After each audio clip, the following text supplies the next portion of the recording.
Avui ens acompanya Josep Miquel Piqué. És un plaer parlar amb ell.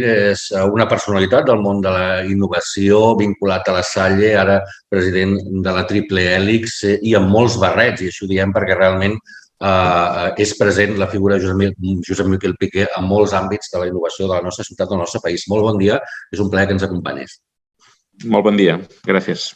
En quin moment estem? Perquè hem passat 2 anys de Covid, acabem de passar al mobile, sembla que la ciutat torna a bullir, estem esperant a l'ICE, hi ha un conjunt d'iniciatives ciutadanes que posen sempre el focus en el talent, en la innovació, en uns conceptes que es van repetint molt. Sembla que tothom vulgui parlar d'això, vulgui fer coses sobre això, vulgui avançar en aquests mateixos conceptes. Com ho veus? En quin moment ens trobem? Doncs ens trobem en una situació, de fet, ens trobàvem abans del Covid en una situació de tsunami tecnològic, és a dir, de fet, incorporàvem a les nostres vides moltíssimes tecnologies i, a més, no només és una, sinó són diverses i de diversa natura. Per una banda, tot el que són tecnologies de la informació i les comunicacions, que va des de la sensòrica, les comunicacions, el 5G, les dades, el Big Data, la intel·ligència artificial, la visualització de dades, la realitat augmentada, la realitat d'alguna forma virtual. Per tant, tot aquest món ja ens venia abans del Covid. Òbviament, també teníem tota una línia de treball vinculada amb la revolució dels materials, el grafè i diferents materials que toquen a la porta, i aquest trucar a la porta vol dir que estan tecnologies disponibles. I cal dir que això es complementava amb una tercera línia de canvi tecnològic amb tot el que significa la biotecnologia, la genòmica, l'anàlisi de tot el que significaria l'àmbit biotecnològic. Aquestes 3 tecnologies, de fet, ja es disposaven abans del Covid. El que fa el Covid és que ens fa una situació d'estrès al món per tal de incorporar aquestes tecnologies com a solució a quedar confinats i no aïllats. Confinats físicament, però no aïllats digitalment, i és aquí on veiem que hi ha un procés d'absorció d'aquestes tecnologies de forma molt més ràpida. Hi ha qui diu que hem avançat com 10 anys, el que hauria estat un procés normal. De fet, ja hem normalitzat, i això és certes conferències que vaig fer al respecte de l'escenari que jo deia de post-Covid. Al final és que no hi ha post-Covid, és ja un viure amb Covid, però en qualsevol cas és un escenari que ja hem normalitzat.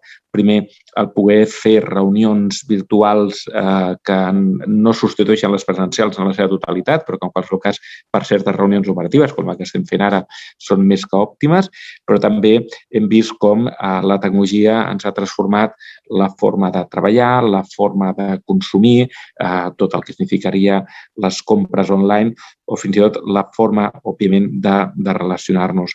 Amb tot això, el que succeeix és que, a més de les altres 2 tecnologies, aquestes tecnologies ja amb lògica de post-Covid o post-situació de pandèmia bloquejant, el que succeeix és que veiem que el món accelerarà els processos d'innovació i accelerarà els processos d'adopció tecnològica. Davant d'això, el que estem veient és que canvia de forma substancial el rol de les ciutats. Ja veiem abans del Covid que canviava, però ara ja ho sabem del tot clar, que la ciutat és la plataforma del talent i és el talent el que viu i treballa en una ciutat i viu i treballa en una ciutat amb el món. I aquí és potser el canvi quàntic amb el que la tecnologia està transformant la capa urbana, és a dir, la forma de gestionar la ciutat com a tal, però també la capa econòmica i la capa social. I, de fet, és el talent que anirà a buscar aquests espais on pugui desenvolupar la seva vida a 360 graus i, per desenvolupar-la, òbviament prioritzarà la vida física allà on tingui els espais de convivència i desenvolupament personal i familiar òptim. Aquí és quan comencem a veure les decisions de persones del món que estan vivint a Barcelona per tal de treballar en una empresa alemana o el que fora, però estan a Barcelona, perquè poden tenir una qualitat de vida i a la vegada una qualitat laboral. I és aquí on comencem a veure una gran oportunitat a les ciutats de reconquerir el paper de centralitat econòmica, però amb una economia que ja no només és una economia de la proximitat, una economia del visitant, sinó és una economia del coneixement amb el que el talent utilitza la ciutat com a plataforma per al seu desenvolupament personal i professional i amb el desenvolupament professional utilitza les tecnologies per poder combinar remotament o presencialment a l'àmbit del seu desenvolupament professional. Dic ciutat amb el sentit ampli perquè és el territori amb el sentit definitiu. Aquí tenim també oportunitats per poder tenir el que el professor Richard Florida parla de persones, no? Persones que viuen en més d'una ciutat, perquè quan tu treballes al núvol pots decidir quin espai vols viure a la Terra. I aquest és un punt important, sempre quan aquesta Terra estigui connectada al núvol. I aquesta dicotomia de núvol-terra és una dicotomia que ja viurem que no és tal dicotomia. És a dir, només viurem amb espais híbrids, perquè si no, no es podrà viure des d'una òptica integral amb el desenvolupament personal o desenvolupament professional de forma integrada.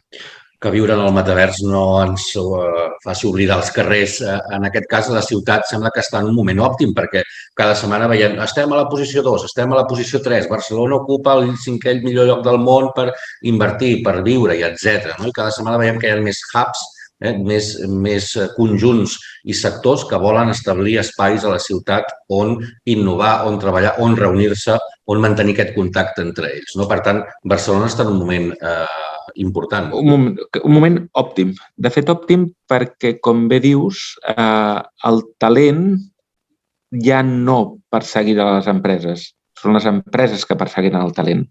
És a dir, que d'alguna forma, i això ja sabíem, l'economia industrial localitzava la seva activitat en base a 3 grans fonts. La font energètica al costat d'un riu, la font de matèria prima al costat d'una mina o el que significaria la logística, on jo ubico per tal de tenir una millor transport de les meves mercaderies.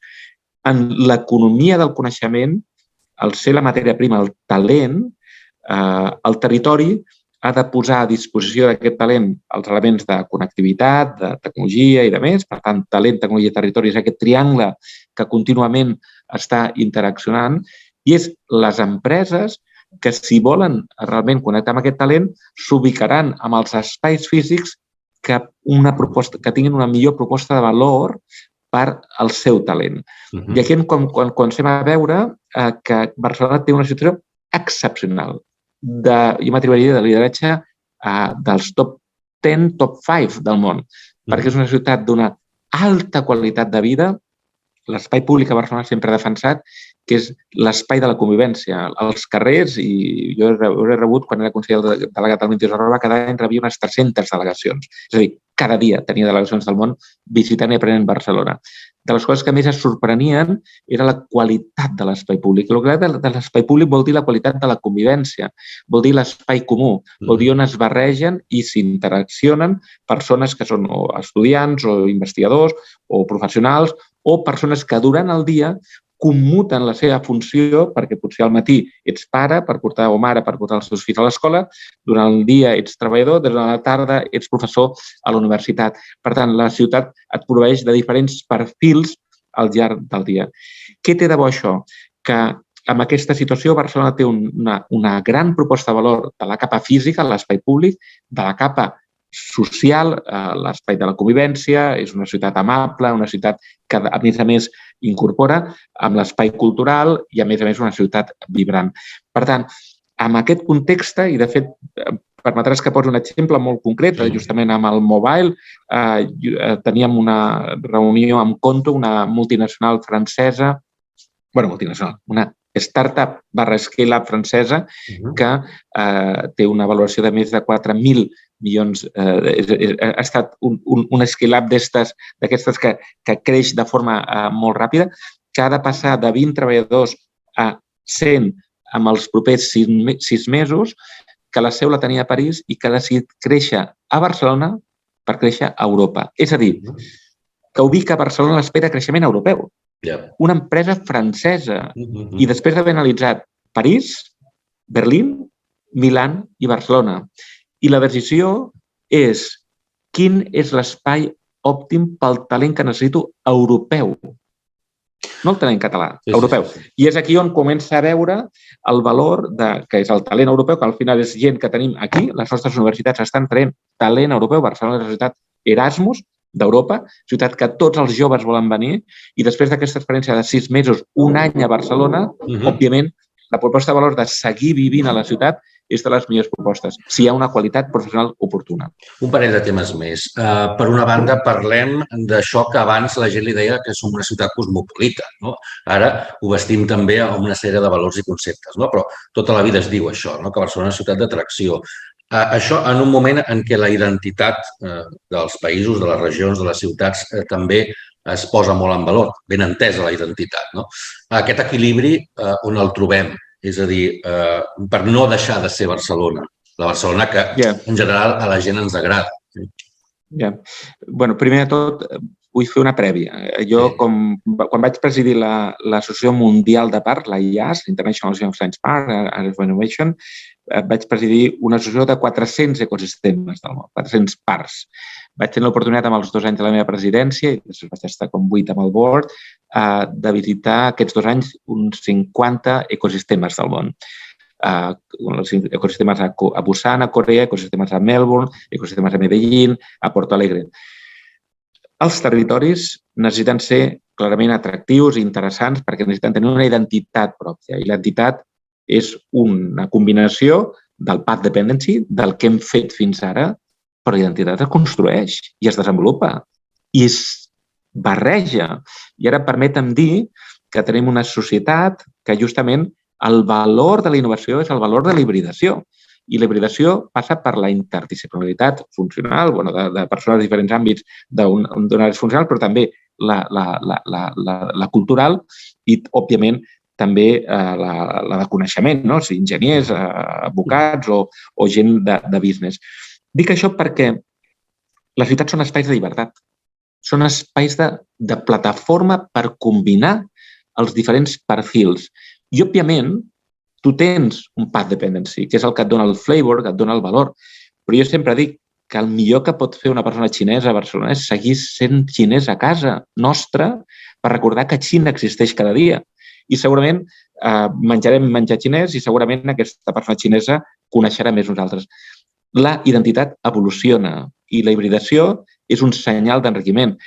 I ja no vull anar cap a tota la història nostra. No? Tenim una ciutat que ha estat romana, que ha estat jueva, ha estat musulmana, ha estat cristiana, ha estat olímpica, ha estat de tot.